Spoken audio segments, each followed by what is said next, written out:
In case y'all never heard about it, Diddy and The Game used to be in close cahoots a little while ago until things all of a sudden went south between them. Word on the streets is that the reason why this happened was because The Game found out that Diddy wanted to make him his boy toy, so he dipped, allegedly. I started kicking it with Diddy, right? I ran around with Diddy for 2 years, and this Diddy, we never went to the studio one time, but he was like, yo, I with your demo, that shit, you know, bad boy, but hey, Playboy, hey, here go a watch, Playboy, here go a chain, Playboy. I'm like, yo, we ever gonna rap? Like, nah. Y'all was doing it for 2 years. Word on the street is that after he turned Diddy's offer down, Meek Mill, on the other hand, took it up, which is reportedly the reason why Meek started a beef with The Game, but that's not even the half of it. There are several rappers that are in the closet and gay. Be gay and be proud, man. If there's one thing that's generally frowned upon amongst rappers, street bangers, and individuals that fall in the lines in between, it is snitching. Like the popular phrase goes, snitches get stitches. Well,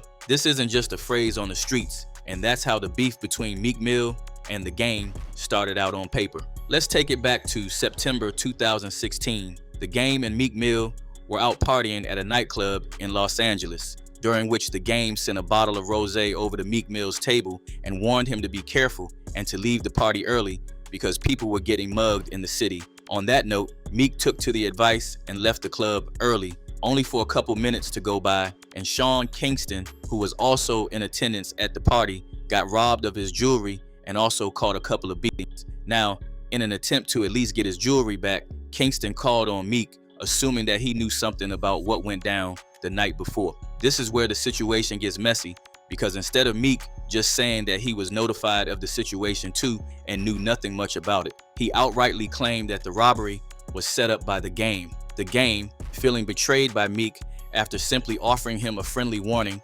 organized a three-way phone call with Meek Mill and Sean Kingston. During the heated conversation, Meek Mill denied the claim, and obviously that led to an argument and The Game hung up the phone. Now, that's how the beef started out on paper, with The Game calling Meek weak, while also adding that he was a snitch. And I was on the fence about it because we were in a club and it was the homies club, and I just was like, Meek was there. And I had went over to Meek and I had told Meek, I'm like, yo, man, I got some static with Sean. So, you and your guys, like, if anything pop off, I don't know how it's gonna go. If anything pop off, y'all should just know what's up. You know what I'm saying? So Meek was like, good looking. This was Meek's first time, like, back in LA off papers. So I didn't want him in the middle of that shit because of his case. So I was just looking out, you know what I'm saying? And so some shit went left, and Sean Kingston ended up getting, trampled and getting his jewelry snatched and whatnot. Not by me, obviously. But after that, Sean Kingston called, my homie AR, rest in peace, and he was just like, Meek told me that, Game was plotting on me. And I was like, that's crazy, because I didn't tell Meek I was plotting on nobody. I just told him, like, this ain't a situation you want to be in if you just got all papers. And so I felt like Meek, kind of like, snitched. The Game would later go on to make a diss track about the situation on his song 92 Bars and Pest Control, where he dropped lines like, blood will be dripping like Niagara if I poke Meek. Nicki won't get no sleep. I'm coming through at 4 a.m. My ninja Drizzy packed you out and you ain't do ish. Snitching on ninjas ain't ever been no cool ish. Of course, Meek wasn't going to sit this out because it would mean losing some street credibility. So he responded to 92 Bars with a mixtape of Young M.A.'s hit, "Oh," where he referred to The Game as a stripper turned rapper in reference to a former beef between The Game and 50 Cent. So back in 2006, 50 Cent was beefing with The Game heavily. 50 stated numerous times throughout the online feud that The Game was once a stripper working under the alias Doja. He even went as far as putting The Game on the cover of his G-Unit Radio Part 21, Hate It or Love It mixtape, dressed in a G-string.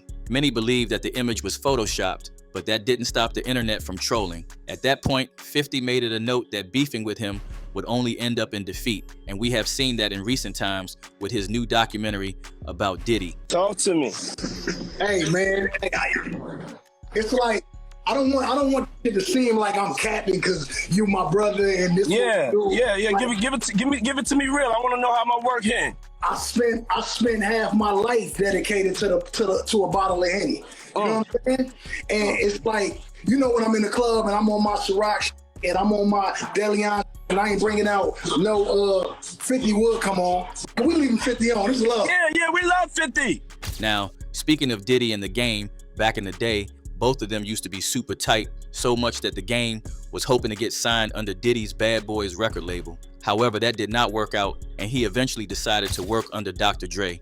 But before The Game ever signed with Dr. Dre, he hung out with Diddy a lot, attended parties with him, and was around his circle in New York and other cities as well. They were friendly, and The Game was hoping things might lead toward a deal. However, they never formally recorded or sealed a record deal because most of their time together was social rather than business. This has led people to believe that The Game had more than just a cordial relationship with Diddy. According to word on the streets, that acclaimed Photoshopped image of The Game is not Photoshopped, but actually real. Allegedly, he used to work as a male stripper, and he and Diddy almost had a relationship going on the DL, but he refused it. And that's when Meek came into the picture. Ever since the tables have turned on Diddy, The Game has reportedly not stopped clowning Meek, claiming that he knows that Meek bent over backwards for Diddy for fortune and fame because the same deal was also allegedly offered to him and he turned it down. However, time and time again, we've seen Meek deny the allegations of ever being involved with Diddy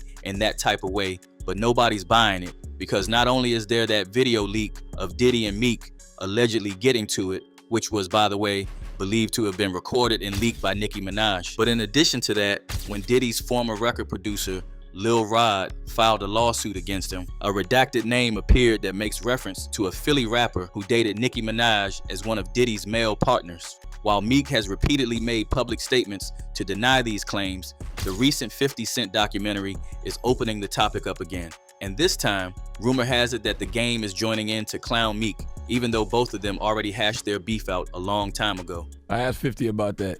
I asked him to take him shopping. He told me to take me shopping. I looked at him like, what'd you just say? Yeah, I thought he needed some clothes. He doesn't even know what he's saying is like fruity. What? I'm a nice guy. Oh, that's a nice gesture. Let me get out. No, dude, you take me. That's what a guy says to a girl. You know he loves me. I don't think he like you. You know he loves me. I don't think he like you. Okay. While there has been no response from Meek Mill yet regarding this, here's what a couple people have to say about the situation. This person said, "Really? The same Game that confessed that he spent 2 years with Diddy but did not sign and went shopping with him? You're gonna believe that fake ass gangster, fake blood. His real name is JT. Look up JT.